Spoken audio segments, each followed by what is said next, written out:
Hi. Okay, so I live in a 2-story house. My story and my husband's story.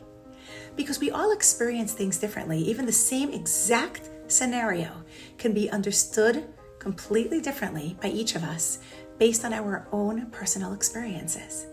Because in general, we don't see the world as it is. We see the world as we are.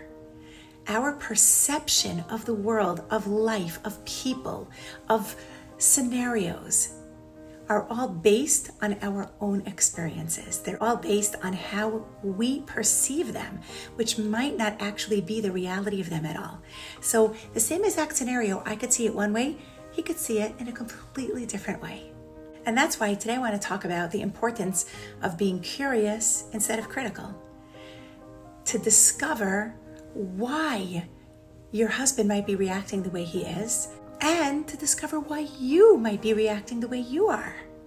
This is what I like to call discovering the why beneath the what. We very often recognize the what. We see the behavior, we see the reaction. This is whether it is from our husbands or our children or even ourselves, but we're critical of the behavior.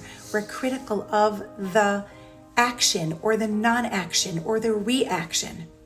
And instead, let's stop for a moment and be curious instead of critical. Say, oh, why is he reacting like that? Why did that trigger him so badly? Let me try to figure that out. What could it be coming from?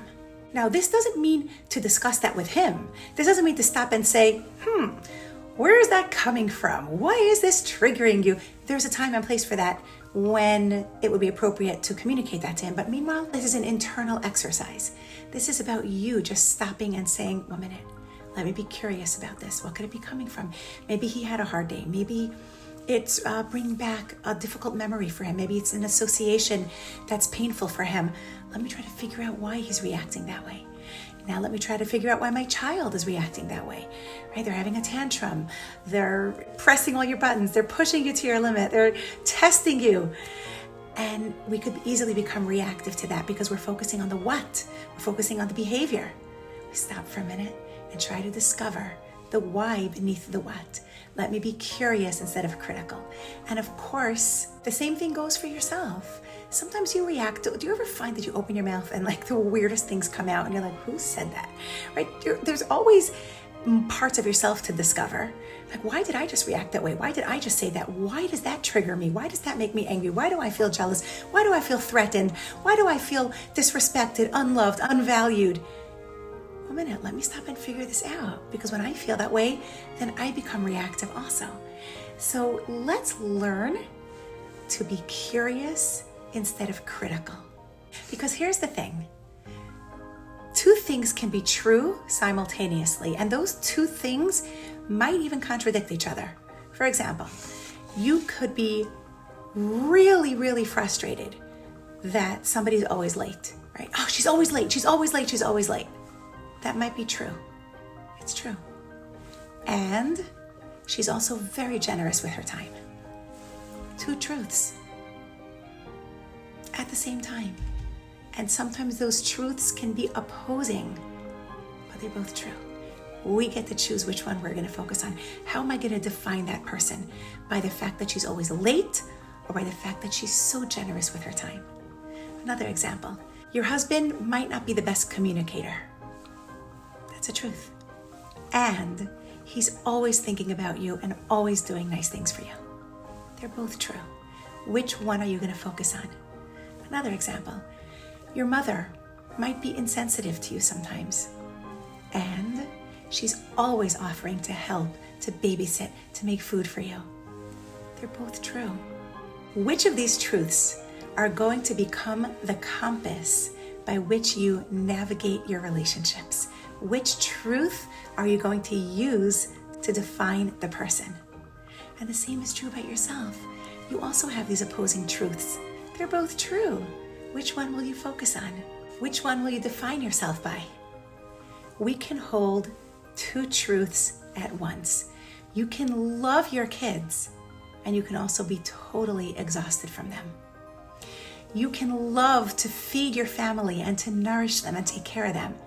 and you can also really not enjoy cooking. They're both true. Which one are we going to focus on? We could be happy and we could be sad at the same time. We can be scared and we can be brave. We can be frustrated and we can be kind. We can be lonely and we can be loved.